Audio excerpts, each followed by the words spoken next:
So, does Diablo 3 on the console have Loot 2.0, and are PC players being scammed? G'day, ZiggyD here, and today I want to talk about a few things that Lylera has posted today about the actual differences in the loot systems between Diablo 3 on the PC and on the console. Basically, the console doesn't quite have Loot 2.0, but some of the elements have definitely been taken from Loot 2.0. So let's actually go through what those are. So firstly, we all kind of already know the basic thing that loot overall drops have been reduced. So there's less stuff dropping, but there's also some more detail into how that works. Firstly, white and grey items, I believe, have a chance when they drop to be converted to a gold drop instead. This is such a brilliant solution, I think. Basically, they've taken their same loot tables and said, okay, this item that was going to drop for like, worth a couple gold, and you would have to, either ignore, it would be annoying to try and pick up on the console version and to sort through your inventory. So to reduce all of that as much as possible, they've said, why don't we just give that item a chance to convert to a gold drop instead, and people could just pick up the gold automatically. So that's a pretty brilliant system. That's pretty cool stuff.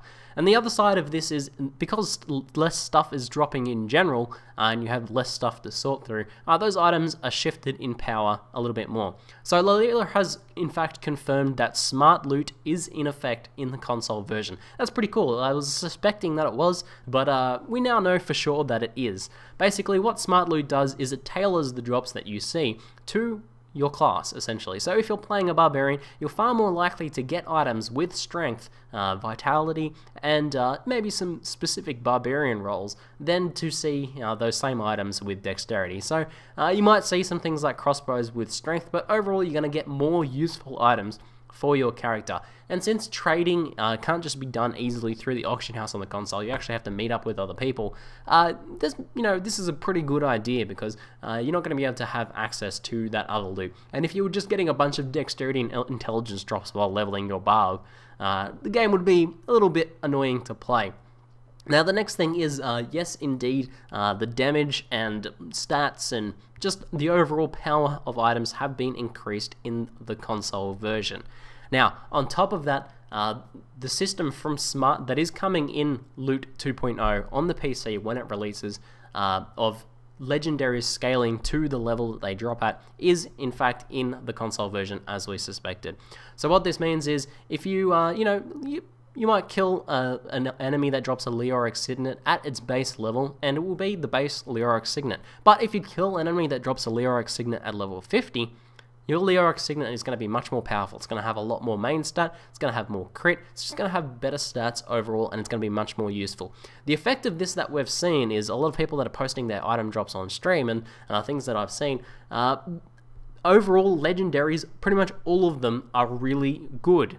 This is crazy, because in Diablo 3 on the PC at the moment, there's only a very select few legendaries that are actually any good. But in this one, pretty much all legendaries have a pretty good chance of being pretty viable and pretty powerful, and a lot more powerful than the rares and stuff you're getting. Now also, this one wasn't confirmed, but it does seem to be the case. The legendary drop rate overall is much higher. People are seeing, 10 to 15 legendaries on their first run through the game, which is a little bit crazy compared to what we've seen in the past.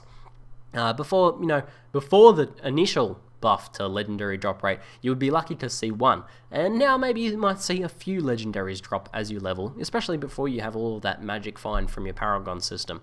But in the console version, you're much more likely to get legendaries, and they're much more likely to be better and scaled to levels. This also is really cool, because it means you're going to see a lot more low-level legendaries in the console version at endgame, or or just more in general. There's a lot of low-level legendaries that basically, if you don't get them to drop for you early in the game and then use them for like 1 or 2 levels, when by all odds they're pretty useless, but when you actually find them compared to some of the rares you've got. Now you're actually going to have a chance to use these items, and they're going to be very powerful. Depending on where they drop, you might even use them for quite a long time, so that's pretty cool stuff. Now Lylera also answered the question about whether the console has gotten because console has some aspects of Loot 2.0, why haven't those just been ported over to the PC version? And this is probably a question you guys are asking yourself.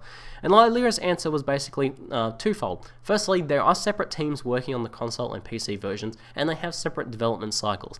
So in the future, and now, there's going to be points where the console version will get something first and the PC version will get something first, just depending on where they're at.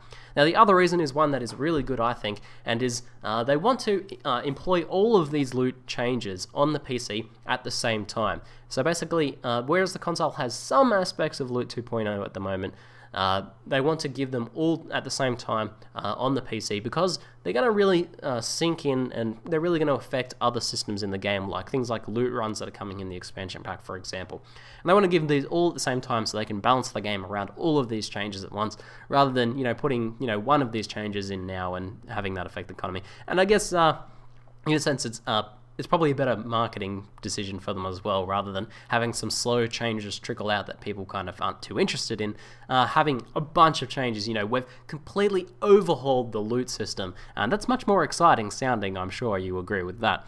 And I'm pretty much looking forward to all of these changes coming in at once on the PC. And what it also means is I have a good chance to experience some of these things on the console and enjoy my console loot for a while. And then when the changes come over to PC, I'll have a chance to play around with those. Okay, and I believe the final of the main differences between PC and console loot is that in the console, to assist with self-found and crafting, essentially, the material requirements and goal requirements for crafting have been reduced overall, and the power of items that you craft as you're leveling especially have been buffed. I've seen a lot of people who are streaming the game, who have the game already. I don't get the game until the end of the week, but I'm looking forward to playing it again after playing it in Sydney my first time, so I just have to watch the streams for now.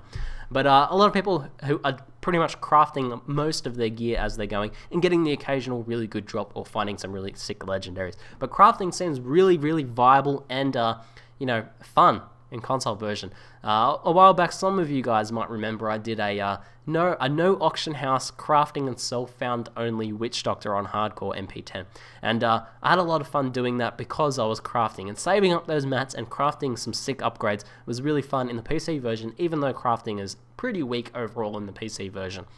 Now, some of these changes are probably going to be coming to the PC version as well, as a part of Loot 2.0, I imagine. So we could be seeing some, more viable self-found action going on, and the auction house becoming less and less relevant, though still being in the game for those people that want to go for that route instead, which overall I think is a pretty good compromise to make the auction house less relevant for most players. So the option to go self-found is very viable and rewarding.